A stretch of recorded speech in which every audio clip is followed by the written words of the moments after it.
Bismillahirrahmanirrahim. Assalamu alaikum students. In this video we are going to discuss about chapter number 10 from old book and chapter 4 from new book, and our topic is information handling.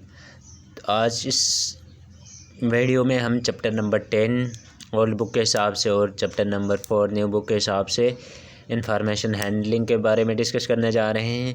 तो information handling में exercise जो 10.1 है उसके बारे में अगर हम discuss करेंगे तो एक्सरसाइज 10.1 का जो क्वेश्चन नंबर 1 है, discuss the advantage of tabulation and classification. तो स्टूडेंट इसमें हमने यहाँ पे जो टेबुलेशन और क्लासिफिकेशन है उसके एडवांटेजेस लिखने हैं। तो एडवांटेज तो स्टूडेंट हम स्टार्ट करेंगे क्वेश्चन नंबर 1। तो क्वेश्चन नंबर 1 में तो discuss the advantage of tabulation. तो टेबुलेशन सॉल्यूशन में क्या करेंगे, हमने एडवांटेज यानी इसके फ़ायदे हमने बताने हैं कि टेबुलेशन और क्लासिफिकेशन के। तो सबसे पहले मैं टेबुलेशन, तो किसी भी डेटा को हम टेबुलेशन या टेबल की फॉर्म में अरेंज करते हैं तो इसके क्या फ़ायदे हैं हमने ये बताने हैं और वो हम क्यों करते हैं। तो स्टूडेंट यहाँ पे लिखेंगे the tabulation of data means to present the data in a classified form or into a row or column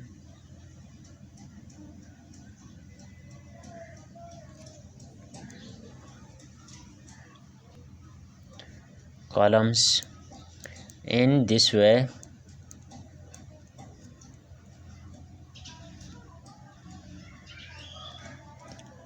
the large number of observation is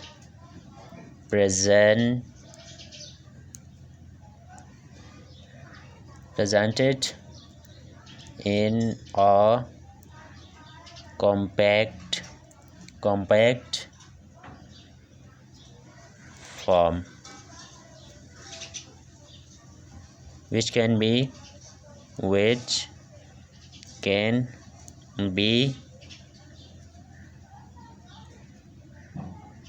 handled easily and easily analyzed. Also, the advantage of tabulation is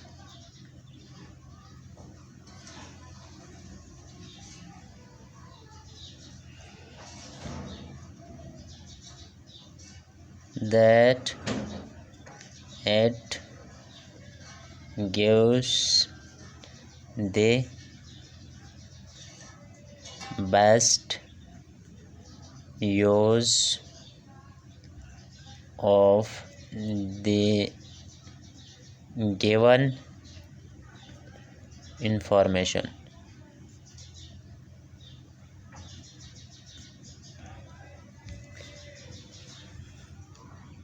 तो students में यह कह रहा है कि tabulation में इसके क्या एडवांटेजेस हो सकते हैं, इसके क्या फ़ायदे हो सकते हैं। The tabulation of the data means to present the data in a classified form, यानी अगर किसी कोई भी हमारे पास डेटा हो, प्रेजेंट डेटा हो, तो हम इसको क्या करते हैं क्लासिफाइड फॉर्म में यानी मैनेजेबल फॉर्म में लिखते हैं। और इनटू अ रो और कॉलम्स, या इसको हम अरेंज करते हैं रो और कॉलम के हिसाब से अरेंज करते हैं। और वो अरेंज क्यों करें? This way the large number of observation is presented in a compact form. तो बहुत से हमारे पास observation, large number of observation हो सकती हैं, तो इसको हम रो और कॉलम में क्या करते हैं, अरेंज करते हैं, तो वो हमारे पास एक मैनेजेबल, एक कम्पैक्टेड फॉर्म बन जाता है, which can be handled easily and easily analysed, जिसको हम आसानी से देख भी सकते हैं, आसानी से इसको पढ़ भी सकते हैं, और इससे जो हमें रिक्वायर्ड जो चीज़ें हैं हम उसे आसानी से निकाल सकते हैं। Also the advantage of tabulation is that it gives the best use of the given information।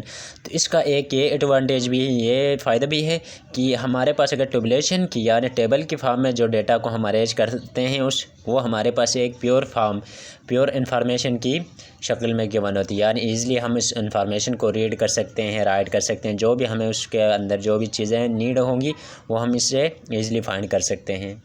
और दूसरी बात, अगर हमने कोई अगर फ़िगर हमने देखने हो तो figure can be located quickly. अगर कोई फ़िगर देखना हो तो हम आसानी से देख सकते हैं। अगर हमें कोई वैल्यू निकालनी हो तो आसानी से हम वहाँ से टेबुलेशन से निकाल सकते हैं। तो इसका जो डिफरेंस है student, advantage of tabulation and classification. और दूसरा जो मेरे पास इसी का टेबुलेशन एंड दूसरा उसने पूछा है क्लासिफिकेशन के बारे में। तो classification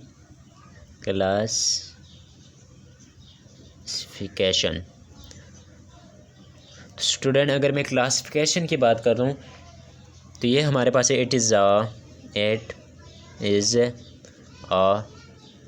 process of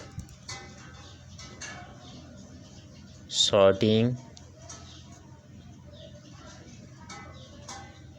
and arranging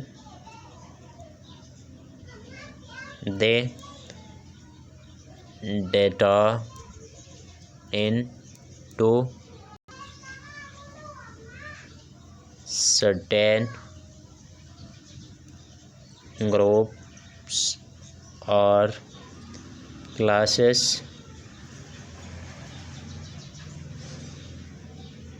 having similar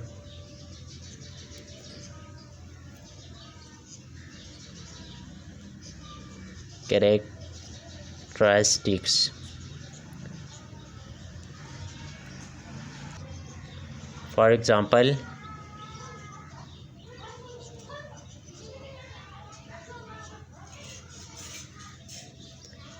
patients are classified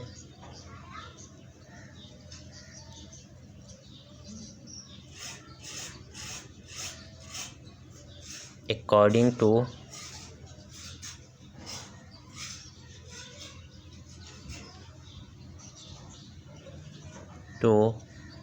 their disease, and students are classified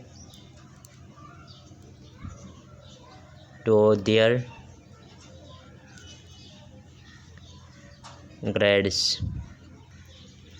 तो स्टूडेंट, अब अगर हम क्लासिफिकेशन की बात करें, it is a process of sorting and arranging the data into certain groups और classes. तो student में कह रहा है कि हम किसी डेटा को क्या करते हैं, सॉर्टिंग और अरेंज करते हैं, यानी इसको तरतीब देते हैं इनटू सर्टेन ग्रुप्स और क्लासेस, किसी ग्रुप के बेस में, किसी क्लासेस के बेस में, हैविंग सिमिलर करेक्टरिस्टिक, यानी इनकी खसूसियत जो है सिमिलर खसूसियात के हिसाब से।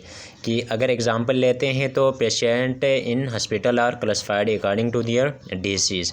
तो अगर हम किसी पेशेंट को हॉस्पिटल में क्या करते हैं, जिस पेशेंट का जो मरीज, जिस हिसाब से जिस पेशेंट के अंदर जो बीमारी होती है, तो जो सेम बीमारी वाले पेशेंट को अरेंज करते हैं एक प्रॉपर तरीके से जो उनकी अरेंजमेंट होती हैं। इसी तरह student are classified to their grades. अगर मेरे पास बहुत से स्टूडेंट्स हैं तो हम इनके जो अरेंजमेंट करते हैं, क्लासिफिकेशन करते हैं, ग्रेड के हिसाब से उनकी क्लासिफिकेशन करते हैं। तो इसी तरह हमारे पास अगर बहुत ज़्यादा डेटा हो, इनकी क्लासिफिकेशन करनी हो, तो हम इनके यानी खसूसियत के हिसाब से जो हम इनकी अरेंजमेंट करते हैं वो हमारे पास क्लासिफिकेशन है। तो स्टूडेंट इसी का पार्ट नंबर 2 है। क्वेश्चन नंबर 2 कह रहा है differentiate between the primary and secondary data, statistical, population and sample. तो स्टूडेंट यहाँ पे क्वेश्चन नंबर 2 में कह रहा है कि हमने डिफरेंस बताना है किसमें, difference between primary and secondary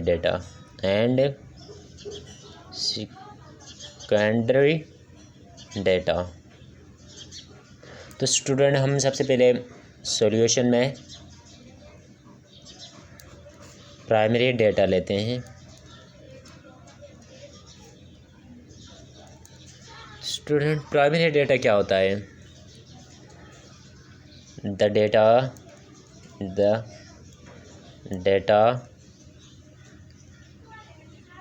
directly collected from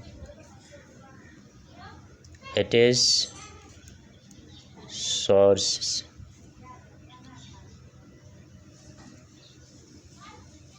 is called primary data।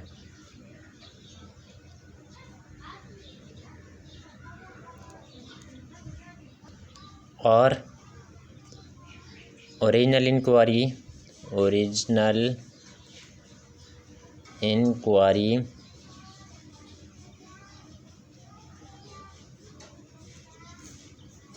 is conducted for the collection of information।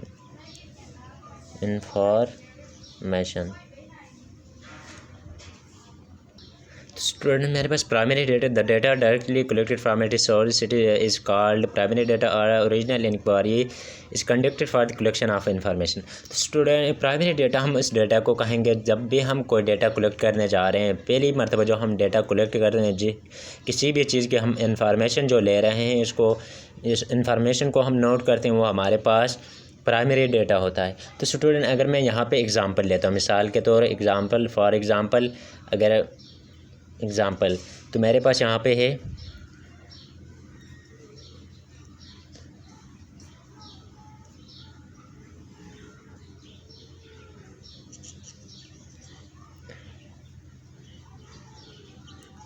तो मिसाल के तौर पर ये मेरे पास फैमिली है और इसकी इनकम है तो फैमिली 1 मेरे पास इसकी इनकम है फैमिली 1 की 10,000 और फैमिली 2 की इनकम है 9,000, फैमिली 3 की इनकम है 5,000, फैमिली 4 की इनकम है 15,000 और फैमिली 5 की इनकम है 12,000। स्टूडेंट्स यहाँ पे देखो इस इनकम में मैंने 10,000, 9,000, 5,000, 15,000, 12,000 यानी अगर इस किस्म का कोई डेटा मेरे पास जिस अरेंज फॉर्म में हो जो मैंने कहीं से ड्यूरिंग कलेक्शन ऑफ डेटा मैंने जो डेटा लिया हुआ है वो हमारे पास प्राइमरी डेटा होता है। और इसी का अगर सेकेंडरी डेटा की हम बात करेंगे, secondary data the data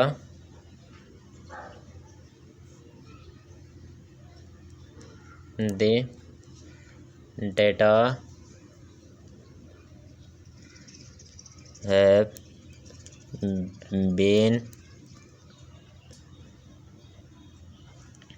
passed through some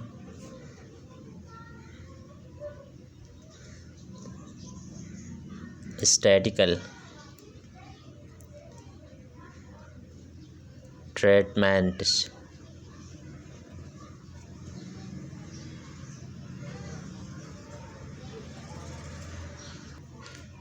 or any change in the given data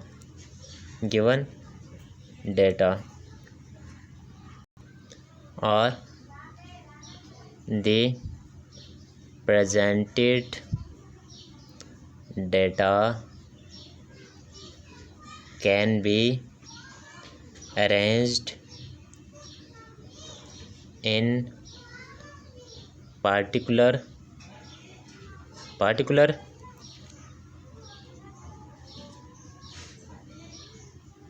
form. Student अगर इसकी एग्ज़ाम्पल हम लेंगे तो यहाँ पे देखो, पहले जो हमने फैमिली जो डेटा हमने ओरिजिनल फॉर्म में हमने जो शो किया था, इसी का अगर सेकेंडरी की हम बात करेंगे तो सेकेंडरी में अगर वही डेटा मैं इस फॉर्म में अगर प्रेजेंट करूँ, इस जो गिवन मेरे पास डेटा है उसके ऊपर मैं कुछ चेंज लाता हूँ, यानी इसमें फैमिली है ये और ये इनकम है, तो अभी इस डेटा को मैं फिर से अरेंज करता हूँ। यहाँ 1 2 3 4 यानी फैमिली के हिसाब से ये पहले तो ये गिवन डेटा मैंने ड्यूरिंग कलेक्शन डेटा मैंने ये कलेक्ट किया था, इसके ऊपर अगर मैं चेंजिंग लाता हूँ, इसको फैमिली के इनकम के हिसाब से अगर मैं अरेंज करूँगा तो मेरे पास क्या आएगा, 4 का जो 15,000 है उसको मैं इनकम हाईएस्ट इनकम के हिसाब से अगर मैं अरेंज करूँगा, 1 2 में 12,000 और 3 में 10,000, 3 में 10,000 और 4 में 9,000 और 5 में 5,000। स्टूडेंट मेरे पास जो गिवन डेटा था उसको मैंने अरेंज किया किस फॉर्म में, पार्टिकुलर फॉर्म में। यहाँ पे कहना the data have been pass through some statistical treatment और any change in the given data, तो इसमें मैंने चेंज की किस बेस पे, यानी इनकम के फैमिली के जो इनकम के हिसाब से मैंने इसको क्या किया, जो डेटा था उसको फिर से रीअरेंज किया। और the presented data can be arranged in a particular form, यानी मैंने इसके इनकम के हिसाब से इसको फिर से लिखा, तो ये हमारे पास ये प्राइमरी डेटा था और ये सेकेंडरी डेटा है। और स्टूडेंट यहाँ पे कह रहा है कि secondary data, primary and secondary data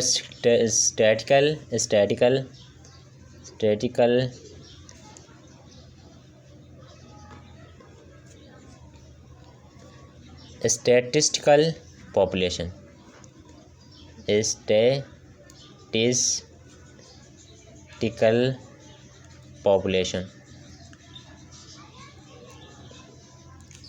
student इसमें क्या है,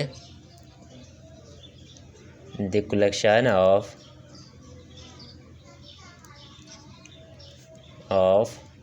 ऑल ऑब्जर्वेशन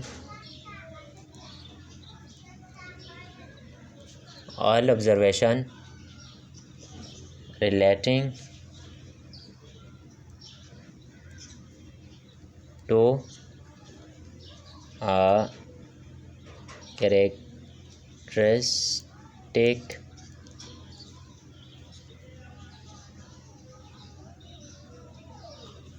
is called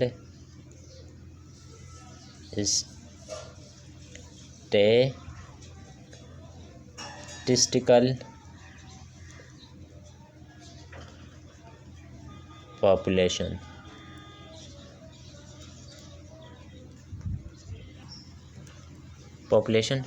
और simply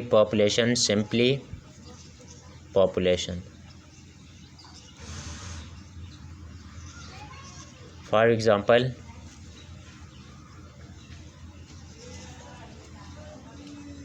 all the students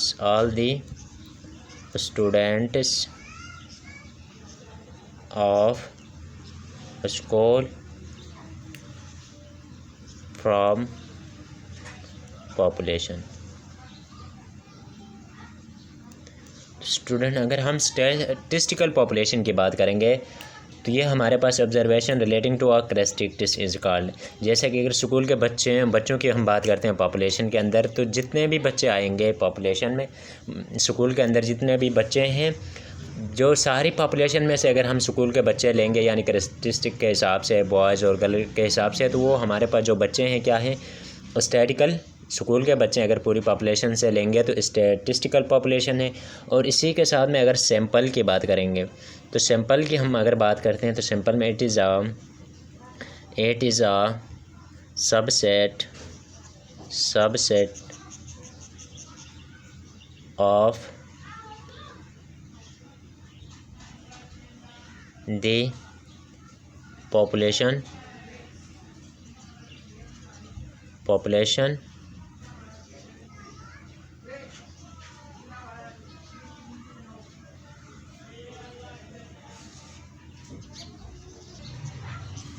in all students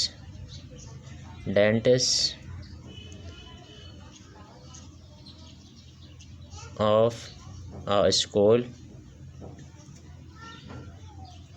from population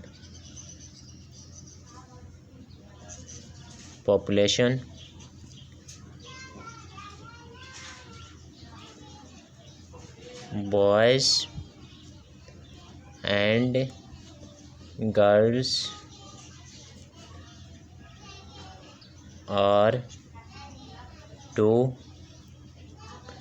samples of that population। Student, अगर हम स्कूल के अंदर स्टूडेंट की बात करें तो स्टूडेंट की जो पॉपुलेशन की बात करें तो हमारे पास वहाँ पे 2 काइंड के सैंपल मिलेंगे, एक बॉयज़ की फॉर्म में और एक गर्ल्स की फॉर्म में। तो जो भी स्टूडेंट्स अगर बॉयज़ में से अगर एक उसको चूज़ करते हैं यानी एक बॉय को चूज़ करते हैं तो वो हमारे पास पूरे बॉयज़ का क्या है सैंपल ले। और गर्ल में सारे गर्ल में से अगर हम एक गर्ल लेते हैं तो वो सारे जितने भी गर्ल्स हैं इनका सैंपल है। तो स्टूडेंट इसी तरह अगर हमें कोई ज़्यादा से अगर कहीं कंपनी में भी जाओ, कंपनी में अगर हमने बहुत से यानी जो ड्रेसेस बनाने हैं तो इसके हिसाब से एक सिंपल के हिसाब से क्या करते हैं, जिसका हम एक सिंपल लेते हैं, सिंपल लेने के हिसाब से उसी तरह हम बाकी ड्रेसेस भी उसी तरह तैयार करते हैं। तो सिंपल ऑलरेडी जो हमारे पास बहुत सी यानी सेम चीज़ों से अगर कोई चीज़ हम उठाते हैं जिसकी सेम कैटेगरी हो, सेम साइज़ हो, सेम चीज़ें हो तो उसको हम सैंपल कहते हैं।